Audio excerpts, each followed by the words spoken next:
Rule 1. Own the morning at dawn.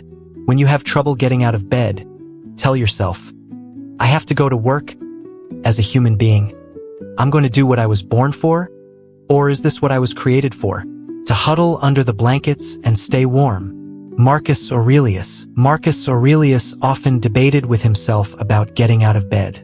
He recognized the need to rise early to seize the day. Winning the morning sets the tone for the entire day. A well-begun day is considered half done. Key morning habits include journaling, taking a walk, and doing deep work.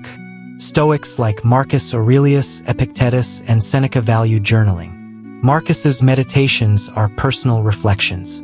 Journaling clarifies thoughts and provides a record over time, preparing one for the day ahead. Journaling has many benefits. It clarifies the mind, encourages private reflection, and is a time-tested, effective habit. Stoics believed in the importance of a still mind, and physical activity contributes to mental clarity. Seneca advocated for outdoor walks to refresh the mind. Incorporating walking into your routine can be beneficial. You might walk in the parking lot before work, stroll around the neighborhood, or head to a coffee shop. Walking prepares you for focused work. By adopting these Stoic habits in the morning, you can set yourself up for a successful day. Rule 2. Don't suffer imagined troubles. We suffer more from imagination than from reality. Seneca.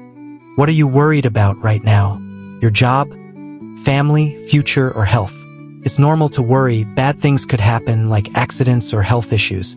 Think back to a month, a year, or even 5 years ago. What were you worried about then?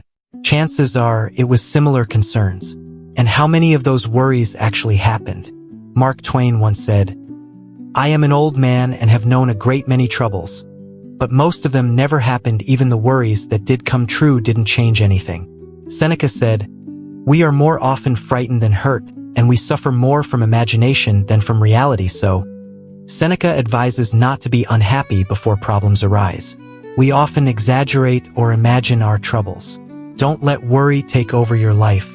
Focus on what is real, not what you fear might happen. Rule 3. Treat success and failure the same. Marcus Aurelius had an interesting idea. He compared people, men, emperors, soldiers, to a rock. When you throw a rock into the air, it doesn't lose anything when it falls and doesn't gain anything when it rises.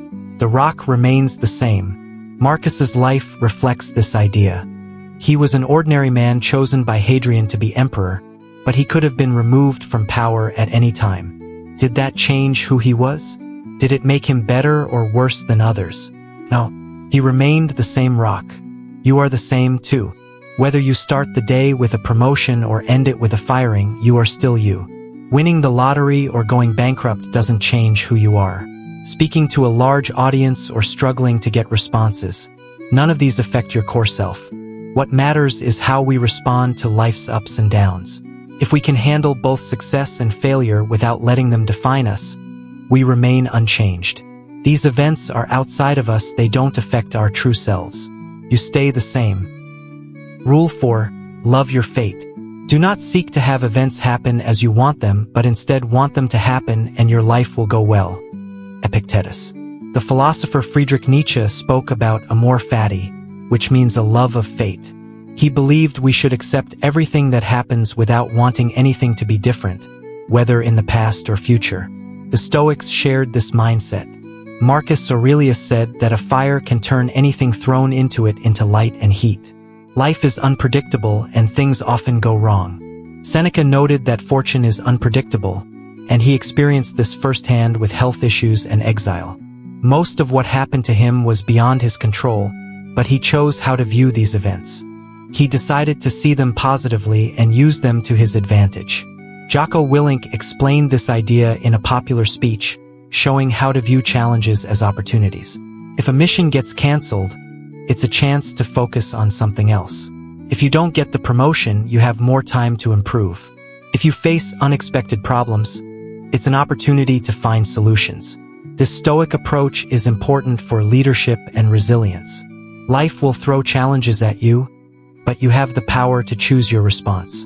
You can either let difficulties overwhelm you or face them head-on and find the good in them. The choice is yours, and seeing the positives in tough situations is crucial. You have only one life to live, and how you respond matters, not just for you but for those who depend on you. Rule 5. Turn obstacles upside down. One way to live is to avoid hard things and ignore unpleasantness. You can choose the easy path and avoid challenges. The Stoic approach, however, is different. It encourages you not just to face hardships but to seek them out. In the novel Memoirs of Hadrian, Hadrian advises Marcus Aurelius to learn from everything, even what is difficult. He suggests that when faced with something troubling, like an unexpected problem, we should welcome it and find something good in it. Even in tough times, we can change our perspective and make the best of the situation. Marcus Aurelius wrote about how obstacles can actually help us grow. He believed that what stands in our way can become part of our journey. This mindset is especially important in our unpredictable lives. Take Laura Ingalls Wilder, for example. She lived in harsh conditions but thrived because she believed there was good in everything if you look for it. Avoiding difficulty means retreating from life, which makes you more vulnerable to problems. Instead, we should embrace challenges. We can learn from tough experiences and find ways to accept them. This won't be easy, but it's important. We need to train ourselves to appreciate obstacles and see them as opportunities for growth. This is the way to live fully. Rule 6. Just do one thing every day. Seneca wrote a lot of letters to his friend Lucilius. We don't know a lot about Lucilius, only that he was from Pompeii, he was a Roman knight, he was the imperial procurator in Sicily, then its governor, he owned a country villa in Ardea. For all his success, though, we get the sense that he struggled with many of the things we all struggle with: anxiety, distraction, fear, temptation, self-discipline. So it's good that he had a friend like Seneca, someone who cared about him, told him the truth, and gave him advice. One of the best pieces of advice from Seneca was actually pretty simple. Each day he told Lucilius, you should acquire something that will fortify you against poverty, against death, indeed against other misfortunes, as well, one gain per day. That's it. This is the way to curbing our procrastinating tendencies. Remembering that incremental, consistent, humble, persistent work is the way to improvement. Your business, your book, your career, your body, it doesn't matter. You build them with little things day after day. Arnold Schwarzenegger is a filmmaker, entrepreneur, author, former governor, professional bodybuilder, and father of 5. He's also a fan of the Stoics and said in a video to people trying to stay strong and sane during the pandemic, just as long as you do something every day, that is the important thing. Whether it's from Seneca or Arnold, good advice is good advice and truth is truth. One thing a day adds up. One step at a time is all it takes. You just gotta get one small win. And the sooner you start, the better you'll feel and be. Rule 7. Remember, you are dying every day. It's easy to think of death as something far away in the future. Even those who acknowledge it can fall into this way of thinking. We see dying as a single event that will happen at some point, depending on our age and health. Seneca believed this view is misleading and can lead to unhealthy habits. He said death is a process that happens every day. We are dying little by little even as we read this. Time is passing that we will never get back, and that time is tied to death. This is a powerful idea. Death isn't just something in the future, it's with us now. As time moves forward, we lose moments. So what should we do about it? We should live fully. Don't put things off or leave things unfinished.